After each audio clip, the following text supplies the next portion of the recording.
Hi, everyone, and welcome to week 2 of Political Theory and its Applications. Last week we looked at the work of Niccolo Machiavelli and emphasized his concept of the use of power, the need for a prince to be willing to do evil if it serves the end of political stability, and his overall defense of the idea of the ends justifies the means. This week we'll be shifting gears a little bit, but we'll see some similarities between Machiavelli and this week's theorist Thomas Hobbes.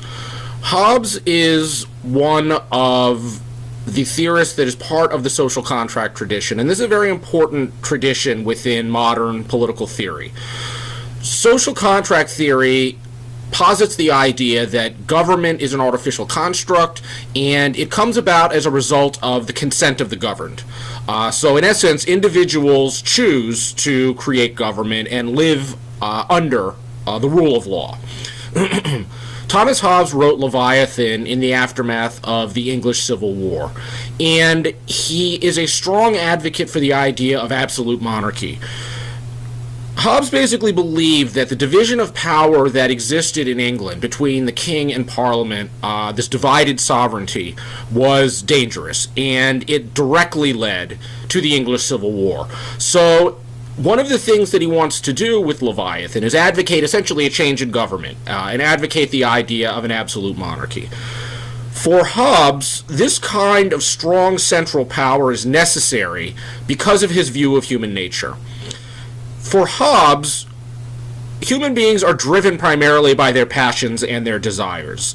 He talks about the idea that we are insatiable beings, we are interested in sort of immediate gratification and satisfaction of our desires, and if given the opportunity to do so, we will pursue those desires even if it causes harm to others. So this view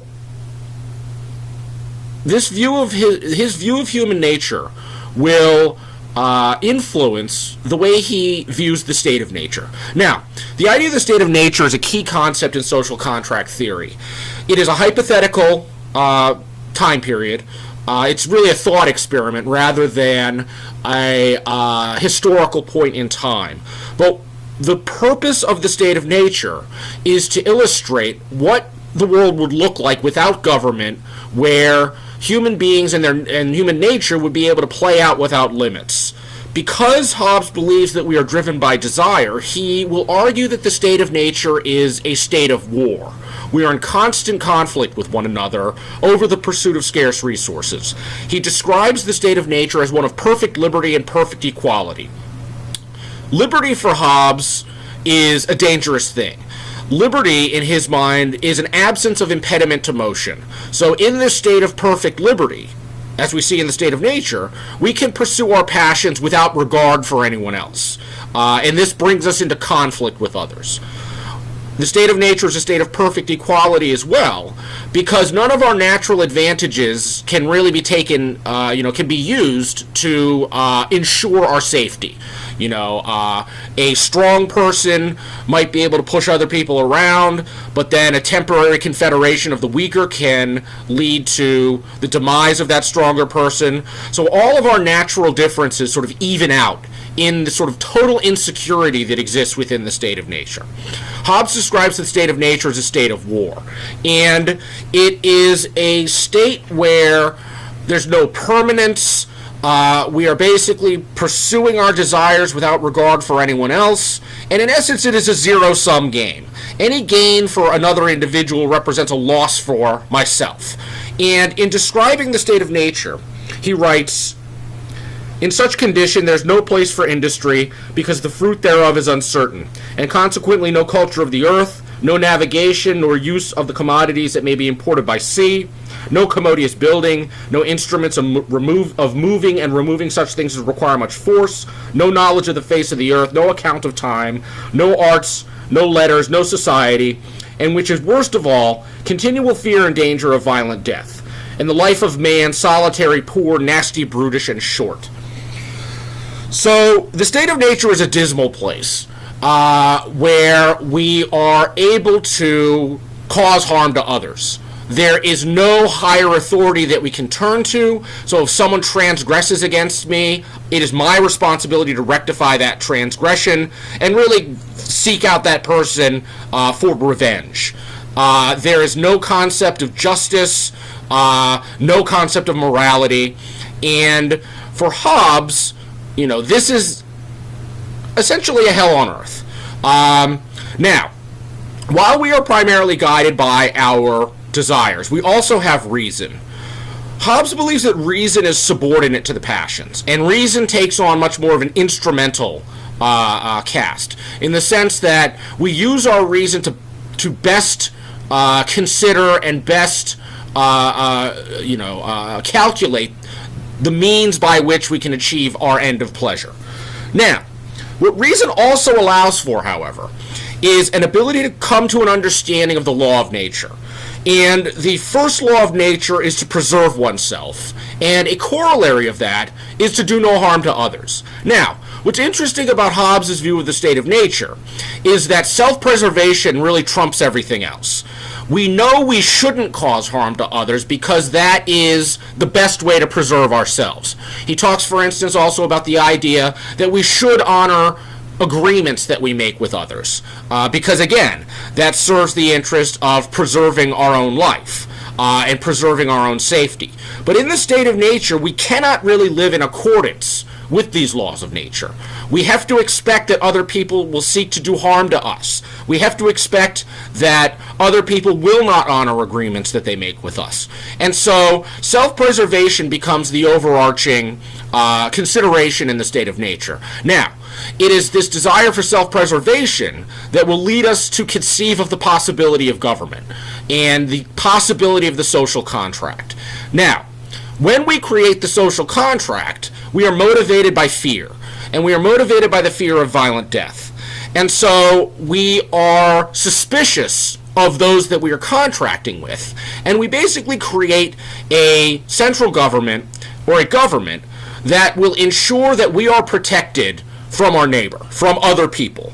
And so this represents the primary purpose of government, to preserve and protect the individual from harm caused by other individuals. Now, Hobbes believes that because we are motivated by fear and because we fear others, this central power, this government, has to be awe-inspiring. It has to be extremely powerful. And he thinks of the social contract as a connection from the mouth of the sovereign power to the ear of the individual subject. Now, subjecthood is important here because Hobbes is not conceiving of an idea of citizenship. He will make a sharp division between the public sphere of politics and the private sphere of everyday life.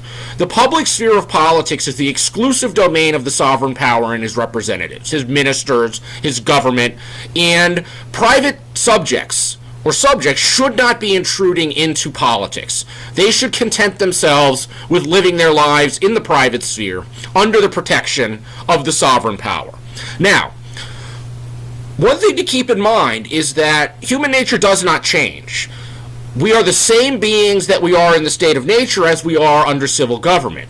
But law and the power of the sovereign basically allows us to redirect our passions. So now we can engage in what Hobbes describes as commodious living. We can have industry, we can have agriculture, we can have property, and we can gratify and satisfy our desires through the accumulation of wealth. So this creates prosperity in the society, and individuals can rely on the protection of the sovereign to ensure that their property is not infringed upon by others. But again, this requires a powerful central government to really sort of strike fear into the citizens, to awe them into obedience. Now, Hobbes will also describe civil law as setting the boundaries of justice and injustice, right and wrong. Hobbes believes there is no higher power to dictate what is right and wrong. We cannot appeal to the divine. We cannot appeal to abstract ideas. Everything that we consider right and wrong is ultimately derived from pleasure and pain. That which causes us pleasure is good. That which causes us pain is bad. And so our entire moral system in Hobbes's mind is based on these calculations. I like this, so I consider it good. I don't like that, so I consider it bad. And so what civil law will do is set the appropriate boundaries for permissible behavior. Basically, Hobbes would make the argument that what is legal is just, what is illegal is unjust. And he wholeheartedly rejects the idea that there can be such a thing as an unjust law. If it is law, it defines justice. Hobbes would basically argue that if you consider a law unjust, it's simply because you don't like that law. He rejects the idea that we can appeal to a higher power, say a divine authority, to declare a law unjust or to declare a government unjust. He makes sort of a quip saying that, tyranny is just government that you don't like.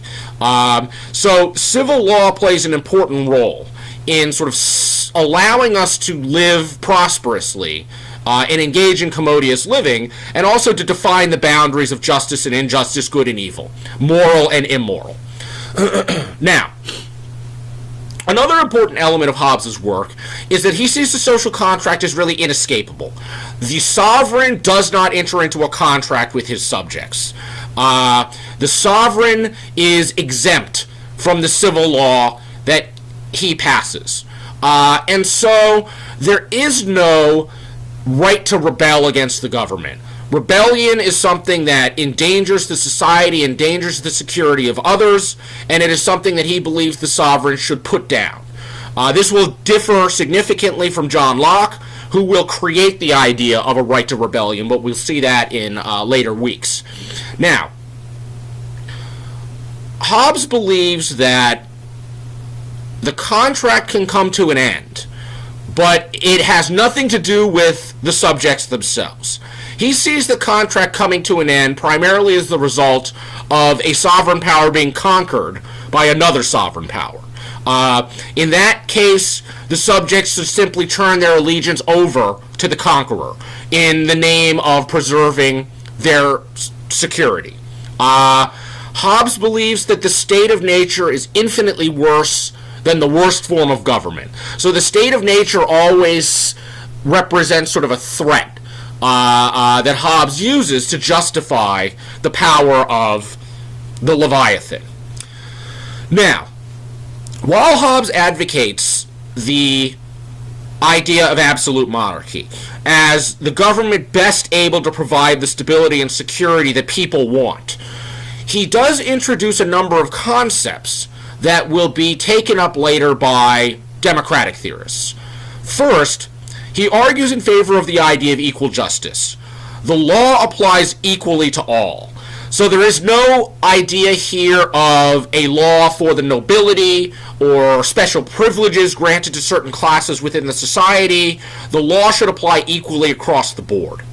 He also founds the authority of government in the consent of the governed themselves. So Hobbes writes this work as a rejection of the idea of divine right. Government is not authorized by some higher power. It is instead authorized by the people themselves through the social contract. So this will be a very important aspect to later democratic theory and to the social contract tradition generally. What he will also envision is limits to the sovereign power. And these are based on the rights that we have in the state of nature. And this will be a feature that is common to social contract theorists. We have certain natural rights that predates the existence of government. And so when we enter into the social contract, we bring those rights with us, and they cannot be violated then by the sovereign power. In Hobbes's case, we have the right to self-preservation. So for instance, Hobbes believes we cannot be forced to incriminate ourselves in a trial. This is contrary to the concept of self-preservation, and therefore something the sovereign cannot do. John Locke will elaborate further on these natural rights, and from Locke's work, where we see the groundwork laid in Hobbes, we have the concept of inalienable rights, that these are rights that exist separate from our existence under government. They are rights that we carry with us from nature into the social contract, and so they become inviolable and inalienable. Now, while Hobbes advocates this idea of absolute monarchy, he is not advocating for an arbitrary power that can do whatever it wants. For the most part, he thinks that the sovereign power should limit itself to enacting laws that are in the name of preserving the security and safety of his subjects. He doesn't see the sovereign as interfering in the everyday lives of the citizens. For the most part, he believes that the sovereign should leave his subjects alone to engage in commodious living. Pass some general laws that ensure safety and security, but beyond that, the sovereign should leave his subjects alone. He's not envisioning a totalitarian government. He's not envisioning a government that can do whatever it wants. So there are limits to the sovereign power. So these are some of the important contributions that Hobbes will make to future democratic theory. While he is clearly not an advocate of democracy, some of the limits that he placed that derive from his emphasis on the social contract will ensure that while the power of government may be absolute, it is not arbitrary, and there are some limits to what the sovereign can do. I would just like to conclude by saying I really liked the discussion last week. There was a lot of good ideas raised, a lot of good engagement. So let's keep that up this week, and then see my announcement for an outline of the main assignments that you'll be responsible for this week. Thank you and have a good week, and always feel free to contact me if you have any questions or concerns.